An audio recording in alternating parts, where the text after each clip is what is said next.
충격적인 일이 발생했습니다. 미국의 뉴욕 케네디 공항에서 근무하던 직원이 전문가들도 구분하기 어려운 위조 여권을 적발했습니다. 세계 최고의 위조 기술이라고 자랑하던 중국의 범죄 조직이 한 사람의 예리한 눈앞에서 걸리고 말았습니다. 믿기 힘들겠지만 사건의 시작은 아주 사소한 일에서 시작되었습니다. 도대체 어떻게 이런 일이 가능했을까요? 그럼 오늘의 사연 시작하겠습니다. 영상 시작 전 구독 꼭 눌러주세요. 안녕하세요. 저는 뉴욕 케네디 국제공항에서 입국 심사관으로 근무하는 에일리입니다. 저는 뉴욕 공항에서 근무한 지 어느덧 5년차 직원입니다. 그래서 공항은 저에게 정말 익숙한 곳입니다. 지금 현재는 입국 심사관으로 일하고 있지만 과거에는 아메리칸 항공 국제선 승무원으로 5년간 일했습니다. 아메리칸 항공의 객실 승무원으로 입사해서 특별한 일이 생기거나 다른 팀의 스케줄이 조정되지 않으면 대부분 인천 뉴욕 노선으로 배정받아서 근무를 했습니다. 저는 승무원이 되는 것을 간절히 원했던지라 노력 끝에 객실 승무원으로 좋은 나날을 보냈지만 결혼을 하게 되면서 가정에 조금 더 신경을 쓰고 아기를 출산하게 되면서 객실 승무원은 그만두고 입국 심사관으로 보직을 변경했습니다. 승무원 시절에는 한국은 저의 두 번째 고향 같았어요. 그만큼 자주 방문했었습니다. 그래서 저는 한국 문화와 한국 특성을 누구보다 잘 알고 있었어요. 제가 처음 인천 뉴욕 노선을 배정받았던 2015년 당시 저는 아메리칸 항공 신입사원이었고 첫 비행이어서 긴장도 많이 되었으며 지금도 그날이 생생합니다. 처음에는 한국인 승객들은 매우 독특한 특징을 보였습니다. 제가 인천 뉴욕 정기 노선에 투입되기 전 인턴 시절에는 여러 노선을 경험한 적이 있었는데 다른 노선에서는 보지 못했던 특별한 모습들이 눈에 띄었습니다.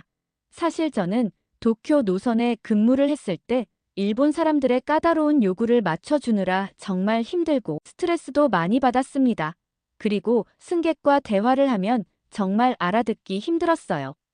영어를 사용해도 발음이 좋지 않아서 도대체 뭐라고 하는지 정확하게 이해를 못했습니다. 그래서 한국 사람들도 마찬가지일 거라고 생각했죠. 일본 사람들도 까다로운데 한국 사람들은 얼마나 까다롭게 행동할지 걱정이 되었습니다. 하지만 저의 예상을 깨고 인상적이었던 모습은 기내식사 시간이었습니다. 한국인들은 마치 약속한 듯 깔끔한 식사 매너를 보여줬습니다. 모든 음식은 깔끔하게 비우고 심지어 테이블 정리와 수저까지 나란히 정리해두는 모습이 인상적이었어요. 특별히 서비스를 요청하시는 분도 없었고 다른 노선과 비교할 수 없을 정도로 깨끗했고 정리가 쉬웠습니다.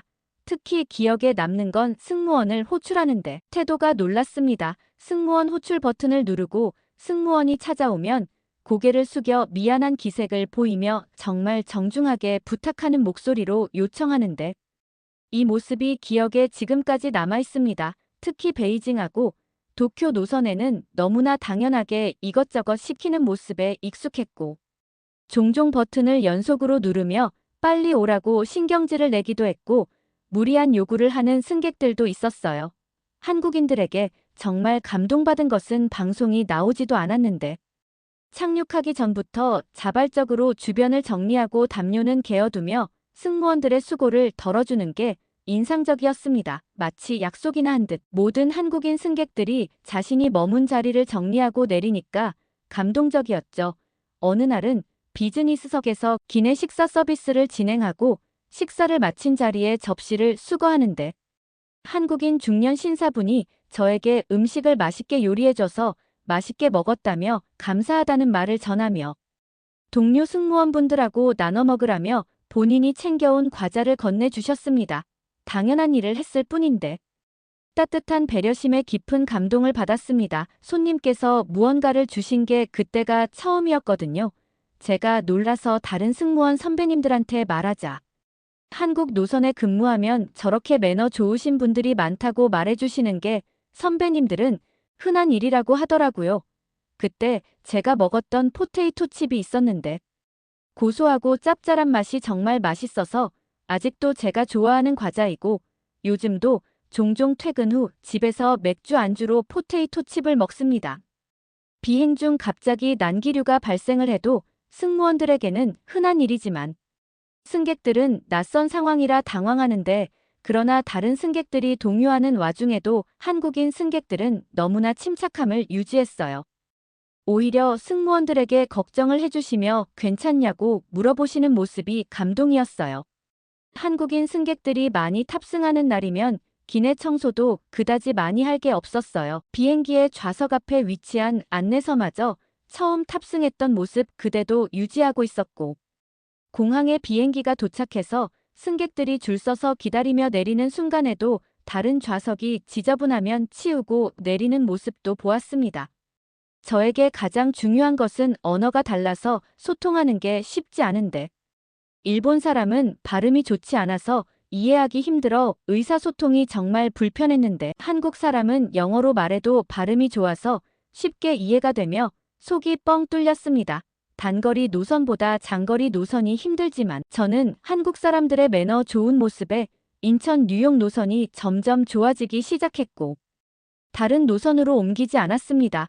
저는 이런 경험이 쌓이며 자연스레 한국 문화에 스며들기 시작했습니다. 질서와 배려가 몸에 배어있는 승객들을 보며 이런 문화가 어떻게 형성되는지 궁금함이 커졌고, 점점 한국에 대해 궁금하기 시작했어요. 제가 본 한국인들은 특히나 가족 단위로 여행을 많이 다니는 것 같았어요. 어린 자녀들이 있는 가족도 기내에서 전혀 소란스럽지 않고, 아이들도 부모님의 말씀을 잘 들었어요. 심지어 장시간 비행을 하면 힘들어서 칭얼거리는 행동도 나올 만한데, 좌석 앞에 위치한 모니터에서 나오는 영화나 게임에 집중하고 나머지 시간은 수면을 취하며 피해를 주지 않으려고 노력하는 모습이 인상적이었어요. 제가 정말 놀랐던 것은 갓난 아기와 비행기를 탑승한 승객이 승무원에게 미리 양해를 구하며, 아기가 비행기는 처음이라서 크게 울면 다른 승객에게 미안할 것 같다며 말씀하시는 게 감동이었습니다. 비행기 운항 중 아기가 울자 아기 엄마는 비행기 뒤쪽으로 가서 아기를 안고 달래며 다른 승객에게 피해를 주지 않으려 하는 모습이 보였어요. 이처럼 한국 사람들은 저에게 참 아름다운 기억만 존재하고 있었습니다. 그렇게 5년간의 승무원 생활을 하는 동안 정말 수많은 한국인 승객들을 만났습니다. 승객분들과의 특별한 인연과 에피소드도 중요했지만 저에게 개인적으로 소중한 것은 한국에서 스탑오버 시간이었죠. 비행 스케줄에 따라 다르며 보통 하루나 이틀이고 정말 특이한 경우지만 3일도 머무는 경우도 생기곤 합니다. 한국에 잠깐 머무르는 짧은 시간들이 저에게는 정말 특별한 추억을 만들곤 했습니다. 인천공항에서 차로 20분 정도 떨어진 해변이 보이는 작은 식당이었는데요. 여기는 칼국수를 파는 음식점이었습니다. 할머니가 운영하는 식당인데 제가 외국인임에도 오래된 단골 손님처럼 반갑게 맞아주셨어요. 할머니께서는 제가 외국인이라 서툰 영어로 메뉴를 친절하게 설명해 주시고 애쓰시는 모습이 너무 감동이었습니다. 그날 노을을 보면서 처음 맛본 칼국수는 정말 지금도 잊을 수 없습니다. 그 이후로 저는 인천공항에 스탑오버하는 날마다 그 식당을 찾았고, 할머니는 항상 저를 웃으며 반갑게 맞이해 주셨고, 가끔은 저녁 시간에 방문하면 할머니께서는 할머니표 밥상을 내주시고 식사도 같이 했습니다. 말은 잘 통하지 않았지만 저와 할머니 둘만의 끈끈한 정이 있었어요. 그래서 저는 인천에 가서 할머니를 보고 오면 마음이 너무 편안해졌습니다. 그렇게 한 해가 가고 두 해가 지나가며 할머니와 저는 둘도 없는 친구가 되었고, 저는 너무 고마워서 영양제를 챙겨드렸는데 뭘 이런 것을 가져오냐며 극구 반대하셨습니다. 이런 거 살 돈으로 착실하게 돈 모으고 제 자신에게 쓰라고 하셨죠. 마음이 정말 따뜻하신 분이었어요. 한 번은 제 생일이 스탑오버 기간하고 겹쳤는데 할머니께서 미역국을 끓여주셨어요. 예전에 얼핏 얘기를 나누다 말한 적 있었는데 그거를 기억하시고 챙겨주셔서 정말 눈물이 날 뻔했습니다. 또 다른 특별한 추억은 늦은 밤 인천에 도착하는 비행을 마치고 숙소 근처에 위치한 식당에서 간단하게 포장하려고 했는데 문이 닫아서 헛걸음하고 숙소로 가는 길에 갑자기 하늘에서 쏟아지는 비를 피해서 불이 켜진 아무 건물로 들어갔는데 그곳은 바로 포장마차였습니다. 그곳에서 만난 회사원 부부가 저를 반갑게 맞아주었어요. 본인들도 갑자기 비를 피해서 들어왔다며 한국의 회식 문화와 직장 생활에 대해 이것저것 설명해 주었어요. 술잔을 부딪히며 건배하는 방법도 가르쳐 주었고, 그날 처음으로 소주를 마셔보았고, 처음에는 쓴맛이 강했지만 마시다 보니 끝맛이 깔끔하고 불고기하고 우동과 소주 한 잔을 하니 정말 좋았습니다. 어쩐지 기분이 좋아지더라고요. 그래서 한국에 오면 종종 포장마차도 방문했고, 매번 새로운 사람들을 만나며 그들과 이야기를 나누고 한국 문화를 조금씩 더 알아가는 시간이었어요. 처음에는 모든 것이 낯설었는데 지금은 너무 익숙해졌고 한국말도 많이 늘었으며 어느새 한국은 제 일상의 큰 부분을 차지했습니다. 비행 일정으로 장시간 한국에 머물며 휴식을 넘어서 한국을 알아가고 문화를 이해하는 소중한 기회였습니다. 시간이 지날수록 저는 한국에 깊은 정이 들었고 한국어도 조금씩 배우기 시작했고 그중 최고는 한국 드라마였죠. 제가 한국어가 정말 단시간에 빨리 늘었던 기간이 한국 드라마를 시청했는 기간이었습니다. 한국 드라마는 미국 드라마와 비교 불가로 재미있었고 특히 영화도 다른 나라 영화에 비해서 너무 재미있었습니다. 내용을 쓰는 작가님들의 상상력이 정말 대단하다고 항상 감탄을 했어요. 이런 노력에 저는 지금은 칼국수 식당 할머니와 SNS를 통해서 한국말로 연락을 이어오고 있습니다. 할머니에게 제 딸의 사진을 종종 보내드리는데 저를 많이 닮았다며 귀엽다고 늘 좋은 말씀 많이 해주시는데 너무 고마웠습니다. 한국 사람들은 제게 단순히 스쳐 지나가는 외국인이 아닌 귀한 손님으로 대접해 주었고 그들의 문화와 일상을 나누어 주었습니다. 입국 심사관으로 근무하고 있는 지금은 제가 한국인을 특별히 잘 이해하는 것은 이런 경험들이 있었기 때문이죠. 제가 지금 입국 심사관으로 근무하게 된 큰 이유는 사실 결혼과 동시에 전 세계적으로 코로나가 발병했고 저희 항공사에서는 인천 뉴욕 노선을 주 7회 운영하던 게 주 1회로 줄더니 시간이 갈수록 상황이 악화되었고 때마침 아기가 생겨서 휴직과 동시에 이직을 준비했습니다. 특히나 갑작스럽게 비행이 취소되어서 한국에 있는 단골식당 사장님들에게 제대로 인사도 못 드리고 헤어져 마음이 아팠습니다.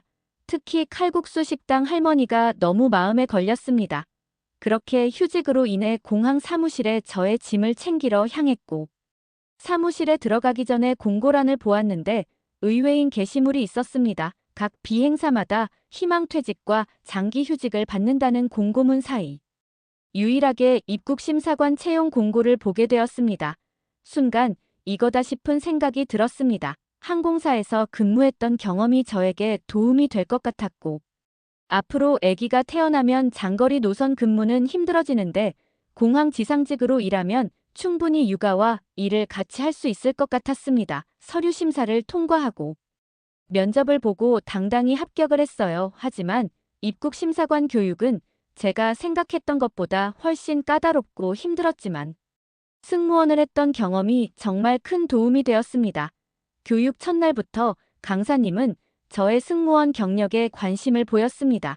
특히 승객의 관찰 교육 시간이었는데 다른 교육생들은 어려워하는 부분을 저는 쉽게 문제를 찾고 해결했어요. 아무래도 5년간의 승무원으로 근무하면서 승객들의 표정 변화를 읽은 저의 경험이 많은 도움이 되었습니다. 특히 수상한 승객을 구분하는 교육이 있었는데 저는 승무원 시절 항공사에서 미리 교육을 다 받은 것이었죠. 그러던 어느 날 미국으로 중국 사람이 불법으로 입국하는 일이 많이 발생해서 특별 교육이 편성되었습니다. 강사님께서 진짜 여권과 위조 여권을 보여주며 구분하는 방법을 설명해 주셨고 교육생 중에서 제가 제일 먼저 위조 여권을 찾아냈습니다. 승무원 시절 티켓과 여권을 많이 확인했던 경험이 그대로 나타난 상황이죠. 또 다른 강의는 각 나라의 사람들과 문화적 특성을 교육하는 시간이었습니다. 저는 한국 문화에 대해 깊이 알고 있었고 업무적 지식이 아닌 직접 겪으며 이해한 문화라서 사소한 작은 것까지 알고 있어서 강사님들도 놀라셨습니다. 교육기간 내내 저는 승무원을 했던 경험이 얼마나 소중한 자산인지 새삼 느끼는 시간이 되었습니다. 그렇게 교육과정이 끝나고 저는 입국심사관으로 근무하게 되었습니다. 하지만 얼마 지나지 않아서 저는 출산을 하게 되어서 육아휴직을 했고, 아기를 출산하고 육아휴직을 하며 몸도 마음도 최고의 컨디션으로 돌리고 복직을 했습니다. 오랜만에 입국심사관으로 근무하게 되어서 너무나 설레고 기뻐서요. 제대로 근무해보지 못하고 휴직을 해서 복직한 지금부터 처음이라 생각하고 열심히 근무를 했고, 근무 시간에는 제가 승무원으로 경험했던 것이 많은 도움이 되었습니다. 하지만 얼마 지나지 않아서 특별한 제안을 받게 되었습니다. 미국에 또다시 위조 여권으로 불법 입국하는 사람들이 늘고 있었고, 특히 아시아계 동양인이 많이 늘었다고 했습니다. 서양 사람들은 같은 미국인이 구분하기 쉬운데 동양인을 구분하는 것은 미국 사람의 눈으로 확인하는 게 쉽지 않았습니다. 저를 교육했던 팀장님의 추천으로 아시아계 동양인 승객 전담 심사관으로 저를 추천했다고 들었어요. 당시 미국을 비롯한 다른 나라들도 불법 입국자들로 심각한 골치를 앓고 있었습니다. 특히 중국 사람들이 한국 여권을 위조해서 입국 시도하는 사례가 많이 늘어나면서 공항은 비상이 걸렸다고 했어요. 저는 흔쾌히 받아들였고, 중국발 항공편은 특히나 신경을 더 썼습니다. 공항을 빠져나가면 불법 체류자로 되는 게 뻔했으며, 미국 내에서 사회적으로 문제를 발생시키는 사건이 빈번했기 때문이죠. 특히 저는 한국어는 완벽하지는 않지만 알아듣는 것은 거의 완벽했고, 일상소통까지 대화는 가능했습니다.